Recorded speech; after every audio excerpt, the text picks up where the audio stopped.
Peace, peace, YouTube. Hopefully this video finds you doing well. I'm definitely in the building. As always, new 2K coming out. We got all the info and my, you know what I'm saying, professional opinion, yes, on the topic. So if you're a supporter, I appreciate you being here. If you're new, I appreciate you being here because I want y'all to be good at this game so I can finally get some good people to run with, alright? So first things first, I got like 90 to 95% of the info that was put out onto the internet. I got all of it. Some things were just completely redundant, so I didn't include them. And some things I'm not going to talk about because it's just words. And I ain't talking about that Bo Burnham song. But I will be going over the important things. And when I say it's my professional opinion, I am a 95 win percent player. I play stage, I play prom, I've played every single game mode. I played with randoms, I played with wreck old heads. I've played with everybody, against everything, with every single build in every single 2K since 2K14. Tens of thousands of games, probably hundreds of thousands at this point. And yeah, so I know what I'm talking about when it comes to these things. I've been in the field, I've been getting active, and I hope y'all have been too. But if you want to pause and read any of these things, you are more than welcome and free to do so. But I'm just gonna tell you the short end of the info. You know, this video not gonna be too long despite it being all the info, because they just say a lot of shit and don't really say much at all.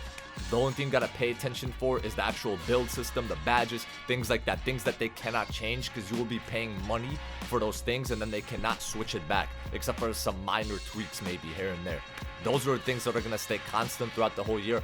2K22 had incredible defense when it first came out, and a week after they just removed it completely. So anything can and will change that's not locked in stone. So let's get into it. Right, so first things first, man. As y'all see by the first screenshot, they said defense was a point of emphasis in this year's game, aka 2K22. Anyone that plays 2K22 knows that that is not one of, not maybe, it is the worst defensive 2K in 2K history. There's no interior D, there's no perimeter D, people fade from half court, people dunk in traffic every play, people make smothered standing layups and it says open, like there's no defense. So that's why I'm saying don't take what they write to you, like look at what they're actually gonna do. So the first feature that they're adding is this upgraded pro stick thing. It's basically gonna mean like the right stick, you're gonna have to do more with the right stick rather than combining it with buttons and stuff like that. We'll see how it works out. It'll definitely cause more stick drift and more wear on your right stick, but I like the feature, you know, being able to do different dunks with the right stick and having more control over certain things, as you're gonna see. And obviously you can pause, like I said, to read what it says, but you're gonna figure it out once you actually get into the game. It's not gonna take you long to adjust, just like with everything else. So we have, as you see, like all the different dunks that you can do. You can hang on the rim and stuff like that with by holding your stick. I think that's a next gen only thing. Hopefully if you have PS5, you'll be playing next gen this year, because I want the game to be lit. But whatever you're playing, that's how you're going to be doing dunks, and dribble moves are going to be affected by that as well coming up. They say that they're adding a lot of different layups and layup animations and stuff like that. They say that every year, but like I said, cool if you can have more control over, like they say something like you can throw it up quicker with certain controls of the right stick. I'll see how good that is. That would be nice, because as someone that plays ball in real life, like sometimes it is really nice to be able to throw the ball up fast, whereas in 2K you have not gotten that option in past years and you just get blocked when you're wide open. So yeah, the dribbling is gonna be getting reworked. That's the one thing that they do not lie about, is when they say they're reworking the dribbling. Dribbling changes every year, but people always figure out a way to be effective. Every year it's different, but people figure out a way to dribble and move and pretty much do the same thing, which is they're claiming that they're finally nerfing the left-right by putting these adrenaline boosts in the game, which is like you only get 3 like super speed boosts or whatever per possession. I'm not quite sure what they mean by that, because the gameplay that they showed us of that wasn't really indicative of anything, because you know that's NBA player SIGs, and you know NBA players have horrible SIGs. There's only going to be 1 or 2 good SIG packages as every year used for comp gameplay. But it will be interesting to see, like, will it be a better speed boost than normal speed boost in past 2Ks? If you use an adrenaline boost, can I really get like a nice launch? Because you know, like, I mean, if you hoop IRL, you know that like when you have max stamina, when you just got the rock, you can take off a lot stronger, you know what I'm saying, at the start of the possession than toward the end. So I kind of like how they're reworking it. We'll see how it actually ends up affecting the gameplay. They did seem to put a lot of effort into shooting, because the past couple 2K shooting has just been like like carried over. Like all the badges have been carried over. The mechanics, the jump shots that are good have remained the same. There's going to be custom jump shot creators, which is something I've been asking for a long time, that actually have, like, shots actually have qualities, you know, because different jumpers, different releases, how well you get contested, all that is very important. Someone that releases their shot up here, like me in real life, for example, is going to be a lot more effective shooting contested and out the post and things like that than someone that has like a push shot like that. But my shot is also not going to be as fast, and it's going to be harder for me to perfectly get my power down rather than somebody that just has a push shot from the front or a flick shot like Steph Curry with the one motion shot. You know what I'm saying? So that's amazing that they're adding this, and if this actually ends up working as good as I think it will, that will be one of the coolest things they ever added. They're adding new shot meters, whatever, as you can see by the info, but all that stuff is like, you know what I'm saying, it's that's redundant. Like, what we really care about is the ball going in the basket and how. So that's the only thing that matters. They also said that they're allowing you to you know what I'm saying, call for backdoors and whatever for those guys that play my team or play now. It's gonna be better backdoor, whatever. I usually skip over the AI stuff, but if my team is growing every year, so if that's what you're interested in, you're gonna have more power doing that. They always say, oh, we improve the defense every year, it feels better, you're not gonna slide, yada yada, and then it ends up being dog shit. So defense, don't take any of this to heart, because it can disappear at any moment and appear out of nowhere, like Aladdin, or, you know what I'm saying, like the genie out of the fucking lamp in Aladdin. So they say that you're gonna get better body bump, shading, whatever, but then they add like 45 million offensive badges and dribble moves. So, you know what I'm saying, defense is always gonna be ass in 2K, in my opinion, from 2K21 forward. So they're saying that shot blocking is going to be different, where you're going to have to be more in position and stuff like that. I think they're nerfing the chase downs. They also did say, as you'll see in Mike Wang's tweets, that you're not going to be able to block a lot of flashy dunks, which kind of doesn't really make any sense, because they also said that flashy dunks boost takeover more. So I feel like that's going to be like Showtime on crack. If you remember 2K21, how Showtime was just completely broken, I think that's going to be like that. And with the steals, as we know, anything they say about the steals on release, how you're going to be able to plug people or whatever, that's going to either disappear or be overpowered within a week of the game's release. So that's just how the game is. They can tweak that super easily with just one slider. Don't pay attention to that. I also do hope that centers that are in position are going to be able to block shots that are well contested without even really needing to jump. That's another thing. So the badge system is definitely getting the biggest upgrade. Now, there's no footage, there's no real explanations. Like, as you see, they talk about the tiers and like how you're going to get 4 badges per player that are going to be unlocked via achievements, and they're going to be like your best badges. I think they're removing gold and silver and Hall of Fame and all of that, from what I understand, and they're limiting the amount of total badges you could have, and making it more attribute based. But until I see what the game actually looks like, nobody has any idea what that's going to be like. All I'm going to say is, for your first build, if they don't give us any news from here from this point on about the player builder and things like that, all I'm going to say is just aim for good attributes, because that's what they're saying you should aim for. And if you don't get a lot of badges, the attributes got to be good.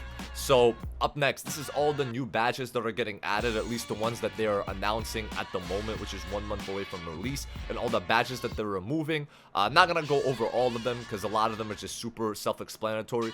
Keynote badges are going to be, I see a lot of crazy paint badges that are going to be allowing you to make stupid shots in the paint, which is going to be interesting.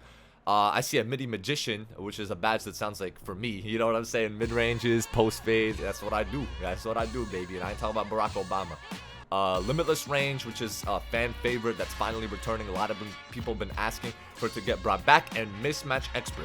Who was the guy? I mean, if you don't watch my Twitch streams, you probably haven't heard me say this before, or maybe I have said it on YouTube, but who was saying that mismatch, that they used my explanation word for word?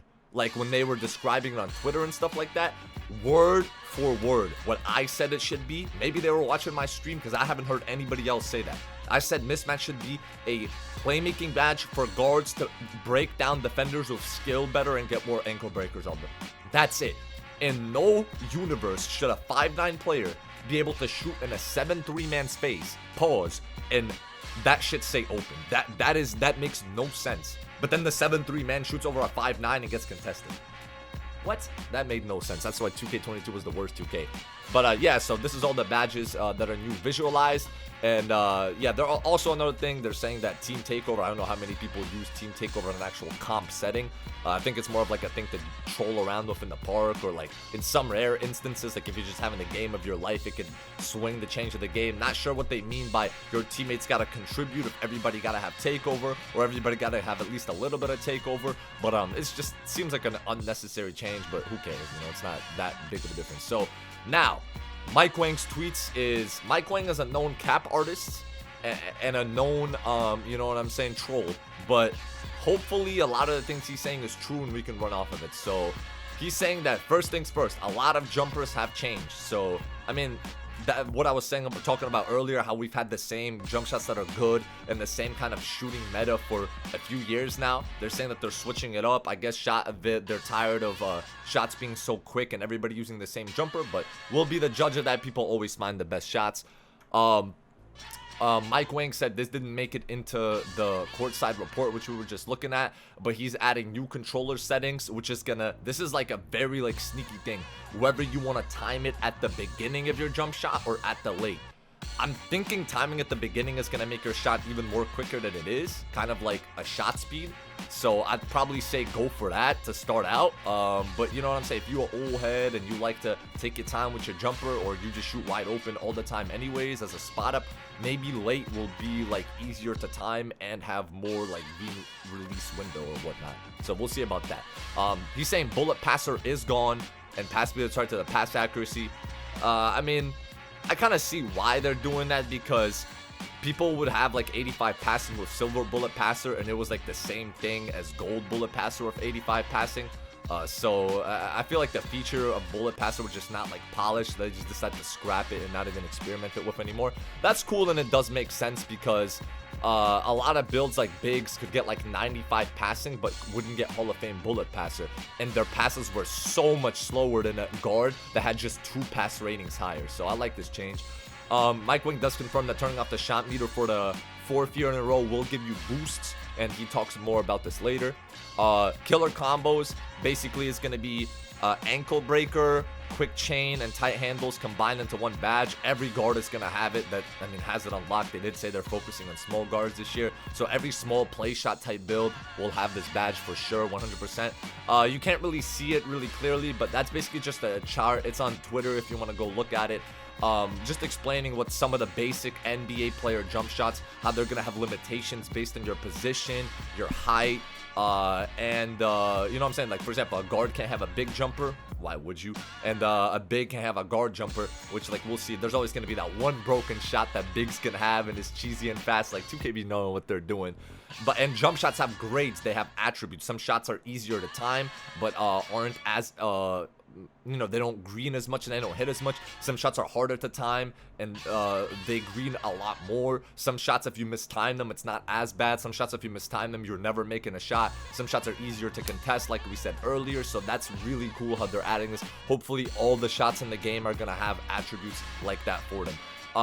Mike Wang said the custom shot, if you mix different jumpers, which, you know, me, my man, like it. A lot of, you know, geeks of 2K, we love to sit there and just experiment with shots and make jumpers and make the perfect blend. So if that's what you like to do, this is going to be for you. You know what I'm saying? You're going to have a lot of fun in the jump shot creator cooking up. So guy asks, is it going to be easy to shoot with a 70 or under 3 ball? Mike Wang says you'll be able to make it. So in other words, if you're good, you're going to make every shot. If you're bad, you're not going to make a single shot. That's basically the short answer. Mike Wang does confirm there's shot fatigue as always, and that if you have no meter, it will make it easier to hit your shots, which is another great boost for people that don't use meter. I don't know why you would use meter. It takes like half a day to learn and master a jump shot and all of the animations that come with it. So this year, if you've been a meter user in previous years, turn that meter off and just use your brain, my brother. You use your head. So he's saying the core of dribbling is still intact, so the dribbling will have the same like, you know, the same controls, generally speaking, but that some moves will now be done with that double flicking of the right stick, what we were talking about earlier. So they redid obviously the dribble moves themselves are going to be different, but he's saying that the controls are going to stay pretty much the same, which is good to know. The driving dunk, which is something I've been asking for since NBA 2K16. The higher your driving dunk, the less you should get blocked. Like, it only makes sense. Why is this year the biggest issue was that people had a 65 driving dunk or a 75 and were consistently finishing in traffic because the best dunk package was unlocked at 65 driving dunk. Quick drops off one. It's not even close how far and away that was the best dunk package. So the fact that they're changing that, amazing, incredible. Like, best change they've made in years. So they said they made changes to layup timing, that if you time it, you're going to make everything contested, but if you don't mistime it, you won't miss open. So basically, 2K20, thank you for adding that back. I don't know if not NA is going to be a time. They said they removed real player percentage, spoiler alert, but I don't know if NA timing for layups like it was this year, that cheesy ass shit, where people can have 50 driving layup and make contested layups because it's like a Zen. I don't know if that will be available as of right now. If it's not and people have to go back to time in their lineups, that'll be a nice nerf to people that just rim run all game. And like Mike Wing says, real player percentage will not be available. I saw a lot of old heads crying about this on Twitter. Let me tell you something, my brother. If you are complaining about real player percentage being taken out the game because this is some of the excuses I've seen. It's too hard to time my jumper. Oh, my pussy hurt. People just time their jumper and that's the only determining factor. It's a cop-out. A guy actually said that. My brother, go play Roblox, go play Fall Guys, go beat your dick, go live your life, fuck your wife, do what you gotta do, you know what I'm saying, and get the fuck out of this community. If you cannot time a jumper in NBA 2K, especially NBA 2K22, pack it in. Just, you know, pack it in and mail it out. That's gonna be all the news that they dropped so far. Hopefully you enjoyed the video. Stay blessed and stay up.